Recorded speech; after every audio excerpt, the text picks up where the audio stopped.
एक और चरित्र का नाम ले लूं, एक और पात्र का नाम चर्चा कर दूं। आप लोगों ने भी सुना होगा अष्टावक्र का नाम। अष्टावक्र अद्वैत वेदांत के महत्वपूर्ण ग्रंथ अष्टावक्र गीता के ऋषि हैं। अष्टावक्र गीता अद्वैत वेदांत का महत्वपूर्ण ग्रंथ है। अष्टावक्र की कथा भी बड़ी अजीब और बड़ी अद्भुत है। अष्टावक्र अद्वैत वेदांत के महत्वपूर्ण ग्रंथ अष्टावक्र गीता के ऋषि हैं। अष्टावक्र गीता अद्वैत वेदांत का महत्वपूर्ण ग्रंथ है। अष्टावक्र का अर्थ होता है 8 जगह से टेढ़ा। कहते हैं अष्टावक्र का शरीर 8 स्थानों से टेढ़ा था। उद्दालक ऋषि के पुत्र का नाम था श्वेतकेतु और उद्दालक ऋषि के एक शिष्य का नाम था कहोड़। कहोड़ को संपूर्ण वेदों का ज्ञान देने के पश्चात उद्दालक ऋषि ने उसके साथ अपनी रूपवती एवं गुणवती कन्या सुजाता का विवाह कर दिया।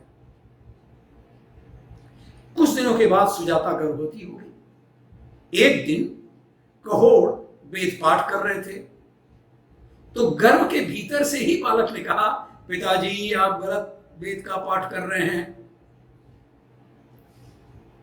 गर्भ के अंदर से ही बेटा कह रहा है बालक पिता को, आप वेद का गलत पाठ कर रहे हैं। ये सुनते ही कहोड़ क्रोधित होकर बोले, तू गर्भ से ही मेरा अपमान कर रहा है रे, इसलिए तू 8 स्थानों से टेढ़ा हो जाएगा, वक्र हो जाएगा। एक दिन कहोड़ राजा जनक के दरबार में जा पहुंचे।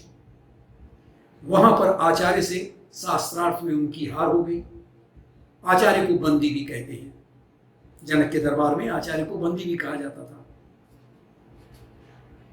हार हो जाने के फलस्वरूप एक शर्त होती है कि जो भी विद्वान हारेगा उन्हें जल में डुबा दिया जाएगा। इस घटना के बाद अष्टावक्र का जन्म हुआ। पिता के न होने के कारण वो अपने नाना उद्दालक को अपना पिता और अपने मामा श्वेतकेतु को अपना भाई समझता था। एक दिन जब वह उद्दालक की गोद में बैठा था तो श्वेतकेतु ने उसे अपने पिता की गोद से खींचे हुए कहा, हट जा तू यहां से, यह तेरे पिता का गोद नहीं है। अष्टावक्र को यह बात अच्छी नहीं लगी और उन्होंने तत्काल अपनी माता के पास आकर अपने पिता के विषय में पूछताछ की। माता ने अष्टावक्र को सारी बातें सच सच बता दी। अपनी माता की बातें सुनने के पश्चात अष्टावक्र अपने मामा श्वेतकेतु के पास साथ बंदी से यानी आचार्य के साथ शास्त्रार्थ करने के लिए राजा जनक के यज्ञशाला में पहुंचे। द्वारपालों ने उन्हें रोकते हुए कहा कि यज्ञशाला में बच्चों को जाने की आज्ञा नहीं है। इस पर अष्टावक्र बोले कि अरे द्वारपाल, केवल बाल सफेद हो जाने या अवस्था अधिक हो जाने से कोई बड़ा व्यक्ति नहीं बन जाता।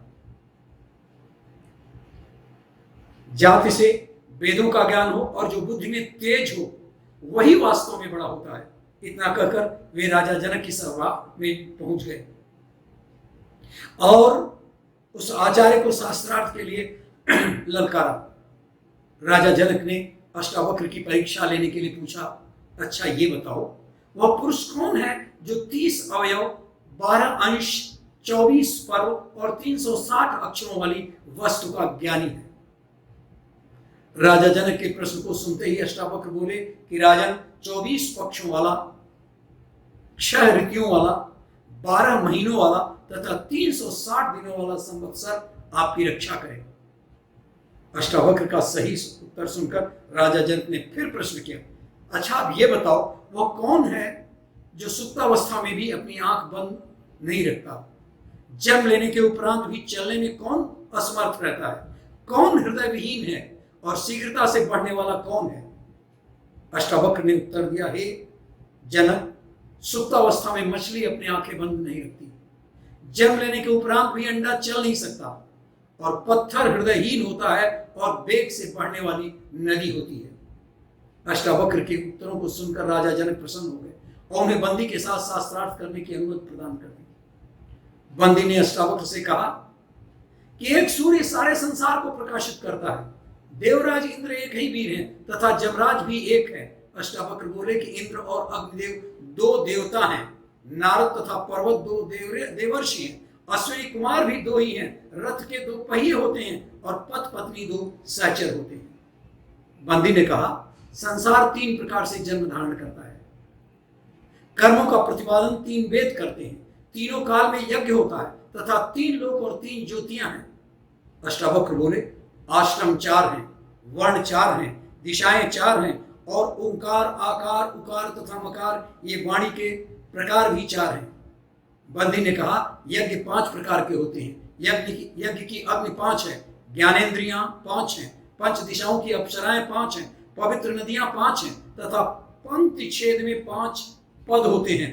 अष्टावक्र बोले कि दक्षिणा में 6 गौएं देना उत्तम है, ऋतुएं 6 होती हैं, मन सहित इंद्रियां 6 हैं, कृतिकाएं 6 होती हैं और साधक भी 6 ही होते हैं। बंदी ने कहा, पालतू पशु 7 उत्तम होते हैं और वन पशु भी 7 उत्तम छंद, सप्तर्षि 7 हैं और वीणा में तार भी 7 होते हैं। अष्टावक्र बोले कि 8 वसु हैं, यज्ञ के स्तंभक कोण भी 8 होते हैं। बंदी ने कहा, पितृयज्ञ में संविधान 9 छोड़ी जाती है, प्रकृति 9 प्रकार की होती है तथा बृहति छंद में अक्षर भी 9 ही होते हैं। अष्टावक्र बोले, दिशाएं 10 हैं, तत्वज्ञ 10 होते हैं, बच्चा 10 माह में होता है और दहाई में भी 10 ही होता है। बंदी ने कहा, 11 रुद्र हैं, यज्ञ में 11 स्तंभ होते हैं और पशु की 11 इंद्रियां होती हैं। अष्टावक्र बोले, 12 आदित्य होते हैं, 12 दिन का प्रकृति यज्ञ होता है, जगती छंद में 12 अक्षर होते हैं और वर्ष भी 12 मास का ही होता है। बंदी ने कहा, त्रयोदशी उत्तम होती है,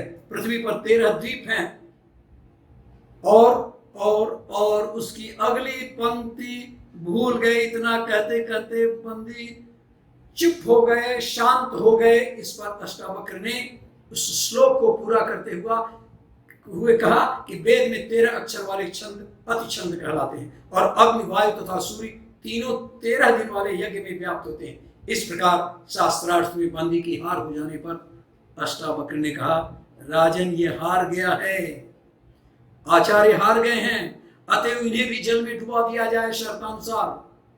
तब आचार्य ने बोला कि हे महाराज, मैं वरुण का पुत्र हूं और मैंने सारे हारे हुए ब्राह्मणों को अपने पिता के पास भेज दिया है। मैं अभी उन सबको आपके समक्ष उपस्थित करता हूं। और आचार्य के इतना कहते ही बंदी से शास्त्रार्थ में हार जाने के पश्चात जल में डुबोए हुए सारे के सारे ब्राह्मण जनक की सभा में आ गए, जिनमें अष्टावक्र के पिता कहोड़ भी थे।